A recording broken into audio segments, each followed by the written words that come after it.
Welcome to CivilNet. We're joined today by Anahit Gevorgyan. We'll be discussing a special initiative that Anahit has been working on. Anahit, thank you very much for your time. Thank you for the invitation.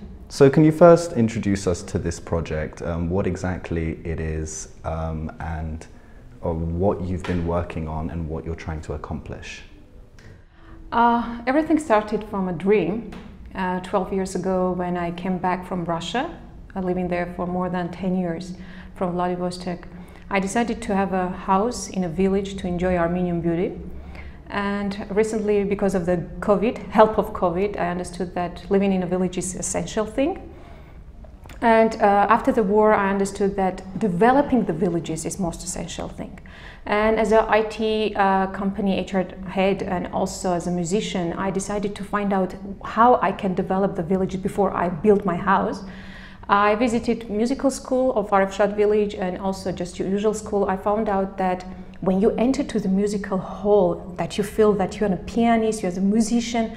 I found out that the hall is not that hall that we expecting to see. The situation in the hall, there is no light, there is no good condition in the hall. So I decided, and we were just talking to the head of the village and also the musical school head, and I said, I don't have money, but I have voice. I can voice up the situation, and through my network, through my friends, through just having this type of initiative, we can just fundraise some money, and we will help children, musicians, small talent that will be just great talents for the country, not only from Yerevan, but from villages as well. So it was beginning of this, and we are in the process of making this victory together. So, as I understand, you have begun a fundraiser to help renovate the music hall of this school. So, the condition, I'm assuming, is just that the music hall hasn't been renovated for a long time. You also said the electricity supply isn't optimal. Can you also tell us about the importance of this music school and why you think it's important that this village has a functioning, properly renovated music hall? You know, not in every village you can find musical school, that's fact. We are happy that in that Arifshat village there is musical school, and it serves not only just Arifshat villagers, but more than 10 villagers around there just attending to this musical school. It shows that if that school is not operating well, I mean, I'm talking about the staff with the building, not just teachers and etc.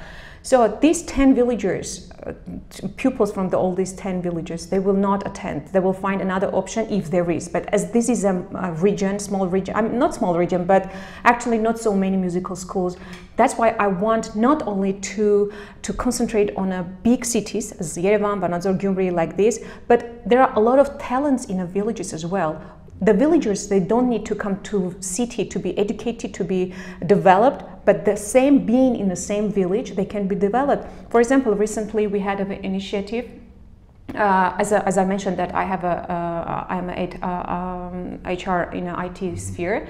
So we decided to open IT corner in a school, and when one of my friends from Holland, Calling Voice Foundation co-founder, he just told that, you know, we are just sending to Armenia some computers, some furniture for a school. What do you think? We can use them for a school or not? I said, yes, we can just open IT center in our village. And currently we received the furniture, and also cooperating with Seda Papuyan, who is a Girls in Tech Armenia founder, and she voluntarily decided, I mean, she agreed to come to our village, and next week we are starting in Arifshat village to have a programming language lessons for 8 till 14 years children. You know, they're not coming to Yerevan to be taught, but in Arifshat village we can just teach them IT, I mean programming language as well. Sitting in their houses, they can just coding, can you imagine? Not coming to Tumo, which is good, but at the same time we can develop the villages, because the war showed us that not only 1-2 cities should be developed, but all of Armenia. And all of us, this is all our opportunity. And you've spent time in rural Armenia. I'm interested what you think about the situation in the regions and villages of Armenia. In Yerevan, there are signs of development. I'm interested what you think the situation is like outside Yerevan in villages, like this one, which is in the region of Ararat, if I understood correctly. Yeah. You know, when sometimes I'm asked, are you trying to live in a village like this face? I say yes, because when you go somewhere, you take your network, you take your experience, talents, everything, connections, and you make changes there. So some people, they ask, okay, here we have cafes, we have this. I say, okay, you can take the same to the villagers, because the villagers, they have that talent, they have good atmosphere there. We just need to be close to the villagers, and these talents can be shaped, can be developed there, and we have a lot of opportunity to do that. We need only the issue to personalize. For example, if we have some trash here, we'll just take out, we'll just solve the situation. Why? Because it's in our comfort zone, it's in our area. But when the same trash is 1 meter out of our personal space, that's not our personal issue. We don't want to solve that. So as I mentioned, I don't have children, I don't have my own family to send the children to that school. But I decided to make that issue my personal, to voice up, to bring some attention and to solve it together. This is not my issue, but together we can just make it as a personal and just solve it. That's it. And as for the fundraiser, we will include the details of the fundraiser in the description, but how much are you trying to fundraise so that the music hall can be renovated, and what exactly needs to be done in the music hall? I invited one of my builders friends to calculate what is the quotation for us. Currently, only for the material, we need 1,100,000 drums and 700 for work. But as HR, I decided in case if we don't have, if we cannot just raise such money, at least if we can 1,100,000 drums for material, we can include parents, because we have a talented, skillful parents from all over these villages, and they can help us for workforce, and we can just only use for material. Regarding what it is needed to be done, the ceiling, the roof, because every time when they have a snow, when they have a raining, can you imagine whole musical hall and grand piano, black grand piano is standing, and from the roof, the water is on the grand piano. This is for musician is unacceptable, you know, and the floor needed, and there is no in a building there is electricity, but in a hall there is no electricity.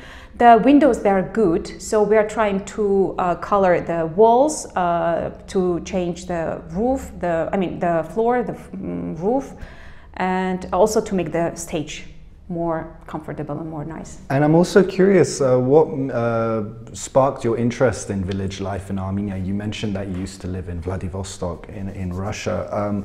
What made you so galvanized to stay, but to focus on rural Armenia and not like most repatriates to move to Yerevan or other cities?